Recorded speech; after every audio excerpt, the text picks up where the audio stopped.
बिस्मिल्लाहिर्रहमानिर्रहीम। अस्सलाम वालेकुम। मैं हूँ आसिया और आप देख रहे हैं मेरा यूट्यूब चैनल किचन विद आसिया। तो वीवर्स, आज मैं आपके लिए लेकर आई हूँ मज़ेदार सी पंजीरी की रेसिपी, जो कि ख़ासकर सर्दियों में बनाई जाती है और सर्दियों की ख़ास सौगात भी है। पंजीरी ख़ासकर पंजाब की डिश है, जो कि पंजाब में ज़्यादातर बनाई जाती है, बाकी इलाकों में भी बनाई जाती है, लेकिन यहाँ की ख़ास सौगात है। और मैंने जिस तरीके से बनाई है वो रेसिपी मैंने आपके साथ शेयर की है।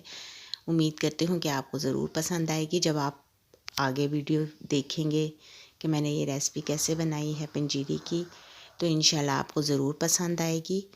तो व्यूअर्स, ये पंजीरी ख़ासकर सर्दियों में इसलिए बनाई जाती है ताकि ठंड ना लगे, जिस्म में गरमाइश हो, क़ुव्वत मिले, ताकत मिले, जिस्म की कमज़ोरी दूर हो। जिन लोगों को जिस्म में दर्द है, पट्ठों में दर्द है और जोड़ों में दर्द है, उसको भी दूर करती है ये।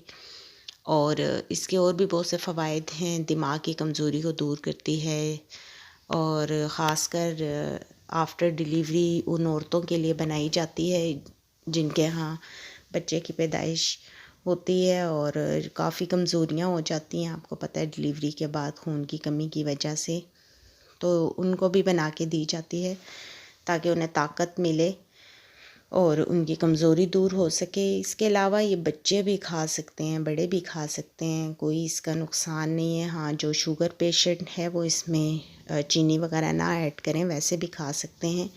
ये ख़ासकर देसी घी से बनाई गई है, गंदम के आटे से, और इसके अलावा इसमें ड्राई फ्रूट्स शामिल किए गए हैं और गुड़ के साथ हमने इसे बनाया है, गुड़ ऐड किया है इसमें। तो बहुत ही मज़ेदार ये बनती है, मज़े की होती है और अक्सर हम सर्दियों में बनाते हैं और फिर चाय के साथ, सुबह नाश्ते में या शाम की चाय के साथ इसे खाते हैं। हम जिस टाइम भी ले लें, कोई इसका नुकसान नहीं है। तो आइए चलते हैं इस मज़ेदार सी पंजीरी की रेसिपी को देखते हैं। तो व्यूअर्स, यहाँ पर हम रेसिपी को तैयार करने के लिए आपको साथ साथ इंग्रेडिएंट्स बताते जाएंगे। आप देखिए तरीक़ाकार और इंग्रेडिएंट्स के हमने कैसे बनाई है। बहुत जल्दी भी बन जाती है, कोई इसमें टाइम नहीं लगता। तो ये हमने गंदम का आटा लिया हुआ है, जिसे मोटा सा पिसवा लिया था हमने, बिल्कुल सूजी की तरह है ये। इसको हमने मोटा सा पिसवाया और फिर इसके बाद इसको छान कर इसमें से बारीक आटा हमने अलग कर लिया है और मोटा आटा अलग कर लिए। ठीक है, अब ये जो मोटा आटा है हमें ये चाहिए।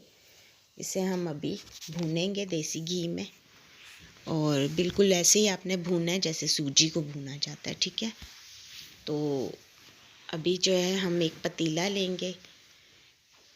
ये मैं आपको दिखाती हूँ। ये तकरीबन 1 kg के करीब आटा है और ये मैंने देसी घी लिया हुआ है। ये भैंस के दूध का बना हुआ असली प्योर देसी घी है, जो कि हमने गांव से मंगवाया है और हर साल हम सर्दियों में वहाँ से भी मंगवाते हैं देसी घी। तो ये देसी घी मैं इसमें ऐड करूँगी 1 kg के करीब। इसमें क्वांटिटी का जो है थोड़ा बहुत जो है कोई ख़ास वो नहीं होता, ऊपर नीचे थोड़ी हो जाती है। अगर आपको लगे कि घी ज़्यादा है तो आप जो है उसमें आटा मज़ीद ऐड कर दें, और अगर आटा आपको ज़्यादा लग रहा है तो आप उसमें घी थोड़ा और ऐड कर सकते हैं। तो हम पहले क्या करेंगे कि इस पतीले में घी को डालकर गरम करेंगे। अगर आपके पास कढ़ाई है तो उस पर बहुत अच्छी बनेगी। मेरे पास कढ़ाई बहुत छोटी थी, तो इस वजह से मैं इस पतीले में बना रही हूँ। तो आपने क्या करना है, इस घी को ऐड करेंगे, हम गरम करेंगे देगचे में, ताकि जो है पिघल जाए और पता चल जाए हमें कि हमें कितनी ज़रूरत है। ये अब आटा फिर हम साथ साथ ऐड करेंगे थोड़ा थोड़ा करके और फिर इसे भूनेंगे हम। तो आपको दोबारा से दिखा देते हैं कि देखिए आटा किस तरह से पिसा हुआ है, बिल्कुल सूजी की तरह है इसकी मोटाई। तो यहाँ पे जी देसी घी गरम हो चुका है, यहाँ पे हम ऐड करें, देसी घी गरम हो रहा है। तो वीवर्स, यहाँ पर जी अब हम आटा ऐड करेंगे, क्योंकि देसी घी जो है वो पिघल चुका है, गरम हो चुका है। इसमें थोड़ा थोड़ा करके आटा ऐड करेंगे और बिल्कुल स्लो आंच पर जो है इसे हमने कुक करना है, ठीक है। स्लो आंच पे आपने पकाना है, क्योंकि अगर ये जल जाएगी तो फिर इसका टेस्ट बहुत अजीब सा हो जाएगा, खाने नहीं होगी, कड़वा सा हो जाएगा। तो आपने इसे स्लो आंच पर भूनते जाना है। जैसे ही आपको खुशबू आने लगे तो आप समझ जाएं कि आपका आटा जो है पंजीरी वाला वो भुज गया है अच्छे से। तो यहाँ पे मैंने ड्राई फ्रूट्स भी रखे हुए हैं साथ, ये आप देख सकते हैं। आपके पास जो भी ड्राई फ्रूट्स हैं हस्बे ज़रूरत, आप जितने ऐड करेंगे उतने मज़े की बनेगी। तो मेरे पास बादाम थे, ये खोपरा था जिसे मैंने पीसा हुआ है मोटा मोटा सा, ठीक है। बहुत बारीक मत कीजिएगा, फिर टेस्ट नहीं आएगा। तो ये बादाम भी मैंने मोटे से कूट लिए थे। और इसके अलावा इसमें हम किशमिश ऐड कर रहे हैं। आप चाहें तो और भी चीज़ें ऐड कर सकते हैं, वो आपकी मर्ज़ी है। ड्राई फ्रूट्स जितने ऐड करें बहुत। तो यहाँ पे व्यूअर्स ये देखें कि ये आटे का कलर चेंज हो चुका है, जिस तरह की हमें चाहिए बिल्कुल ऐसा ही कलर आप भी दें। और इससे फिर थोड़ा सा टेस्ट करके देख लें, जैसे आपको ये कुरकुरी सी लगे तो समझें कि आपका आटा जो है वो भुज गया है अच्छे से, ठीक है। और खुशबू भी आने लगेगी। तो यहाँ पर व्यूअर्स अभी हम देगचा उतार लेंगे। और ये गुड़ मैंने पीस कर रखा हुआ है, ये भी हस्बे ज़ायका आप ऐड करें इसमें जितनी ज़रूरत हो। बहुत मीठा खाते हैं तो ज़्यादा ऐड कर लें, अगर कम खाते हैं तो कम ऐड कर लें, इसका कोई मसला नहीं है। ये आप कम ज़्यादा कर सकते हो। यहाँ पे व्यूअर्स घी बहुत ज़्यादा हो गया था तो हम एक्स्ट्रा घी जो है निकाल लेंगे, क्योंकि आप फिर वो किसी और चीज़ में भी इस्तेमाल कर सकते हैं। तो एक्स्ट्रा घी आप निकाल दें बाहर। तो ये आटा थोड़ा कम था और घी ज़्यादा हो गया था, तो इसलिए हम घी इसमें से निकाल देंगे। और हमने चूल्हे से उतार लिया देगचा। और इसे अभी हम, ये देखिए सूजी भुज चुकी है और चूल्हा उतार के अब हमें जितना ज़रूरत थी इतना देसी घी इसमें हमने रहने दिया। और अब इसमें हम ड्राई फ्रूट्स ऐड कर रहे हैं। आपने इस चीज़ को जहन में रखना है कि आपने ड्राई फ्रूट्स जो है वो चूल्हे पे रख कर नहीं ऐड करने, वो आपने बाद में ऐड करने जब आपका ये आटा भून जाएगा।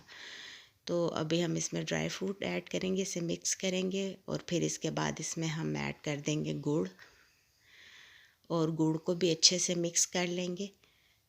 गरम गरम पंजीरी में आप मिक्स करेंगे तो अच्छे से मिक्स हो जाएगा वो पिघल कर। लेकिन ये याद रखिएगा कि गुड़ को भी आपने चूल्हे पे रख कर नहीं मिक्स करना, वरना ये अजीब सी हो जाएगी। क्योंकि गुड़ जो है ना गर्म करने से आपको पता है कि मज़ीद वो हो जाता है चिपटा चिपटा सा टॉफ़ी की तरह। तो आपने नीचे रख कर ही जो है चूल्हे से उतार कर ही ऐड करनी है सारी चीज़ें, ड्राई फ्रूट्स भी और गुड़ भी। अगर चीनी ऐड करें तो चीनी को भी आपने चूल्हे पर नहीं ऐड करना, चूल्हे से उतार कर तो फिर ही ऐड करना है, ठीक है। तो यहाँ पे हम ड्राई फ्रूट्स इसमें मिक्स कर रहे हैं, अच्छे से मिक्स कर लें। बहुत ज़बरदस्त और मज़े की खुशबू आ रही थी जब हम इसे बना रहे थे, और बहुत मज़े का टेस्ट इसका बना। व्यूअर्स, उम्मीद करती हूँ कि आपको मेरी ये रेसिपी ज़रूर पसंद आएगी। तो इसके साथ मैं आपसे ये रिक्वेस्ट भी करूँगी साथ साथ कि अगर आपको रेसिपी पसंद आ रही है और आप देख रहे हैं मेरी वीडियो तो सब्सक्राइब का बटन ज़रूर प्रेस कीजिएगा। और इसके साथ लगे हुए बेल के आइकन को प्रेस कर दीजिएगा ताकि नई आने वाली वीडियोस के नोटिफिकेशंस भी आपको मिलते रहें। और अगर वीडियो आपको पसंद आ जाए तो साथ में लगे लाइक के बटन को भी क्लिक कर दीजिएगा। तो यहाँ पर व्यूअर्स आपने देखा कि पंजीरी कितनी जल्दी से झटपट से तैयार हो गई है। कोई इतनी ख़ास इस पर हमें पकाने का लंबा टाइम या मतलब मेहनत नहीं करनी पड़ी। बस आप चीज़ें पहले से तैयार करके रखें और बस फिर इसे जैसे ही आटा भून जाए तो बाकी चीज़ें आपने बस मिक्स करनी और पंजीरी तैयार है। तो यहाँ पे पंजीरी तैयार हो चुकी है, आप देख रहे हैं बहुत मज़े की बनी है। इसका टेस्ट बहुत अच्छा है और सेहत के लिए भी बहुत अच्छी है। बच्चों को ज़रूर खिलाएं, सर्दियों में बनाएं और उनको खिलाएं, ख़ुद भी खाएं, ताकि जो है सर्दियों से भी बचे रहेंगे और सेहत भी इससे बहुत अच्छी रहेगी। जो पढ़ने वाले बच्चे होते हैं उनके लिए तो बहुत ही अच्छी होती है, क्योंकि इसमें जो बादाम वगैरह हमने ऐड किए हैं उसकी वजह से बच्चों के दिमाग बहुत तेज़ होता है और उन्हें ताकत भी मिलती है और वो सर्दी से भी बचे रहते हैं। तो इसी के साथ व्यूअर्स हमें इजाज़त दीजिए। इंशाल्लाह अपनी नेक्स्ट वीडियो में आपके लिए और भी इससे भी अच्छी रेसिपीज़ लेकर आएंगे, जो कि आपके लिए आपकी सेहत को भी सही रखे और आपके लिए फ़ायदेमंद भी हो। तो इसी के साथ अल्लाह हाफिज़ एंड थैंक्स फॉर वॉचिंग।